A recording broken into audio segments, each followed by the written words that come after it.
শালা আজ হয়তো লোন রিকভার করবো, না হলে ওর মাথা ফাটাবো। হ্যালো স্যার, আমি ব্লাউজ লোন ডিপার্টমেন্ট থেকে এমআরএল বলছি। আপনি আমাদের কোম্পানি থেকে লোনের টাকা নিয়েছিলেন। এমন করে বলছিস মনে যে কারে লেছিস বে? তোরাই তো দিয়েছিস বে। সেটা তো আমরা জানি যে তুমি কাই ঢালাওনি, কিন্তু মানুষ তো টাকা ফেরত দেয় নাকি? না, আমি মানুষ লাই তো। নাটক খুব হলো, দে লোনের টাকা দে। না, এটা সম্ভব নয়। এই তোর মতো লোক দেশকে চুষে খাইছে। হাট বাড়া, দেশ আমার খাওয়া যায় নাকি? তোর কাছে সন্দেশ থাকলে দে।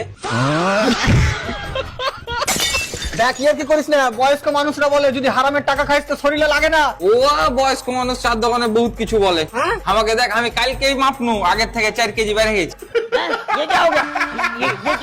তোর মতো ছেলে মানুষ হতে পারে না। হ্যাঁ, আমি তো ব্যাটারিতে চলি। লে আর হ্যাঁ, সন্ধ্যাবেলা আসিস না। কেন? ও আর বাড়ির লোক আমাকে সন্ধ্যাবেলা চাজে বসে রাখে।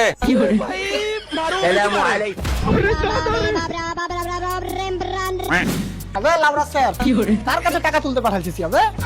আমাকে তো টাকা দেওয়া দূরে থাকুক, উপরওয়ালাকে নিজের আত্মা দিবে কিনা তার সন্দেহ।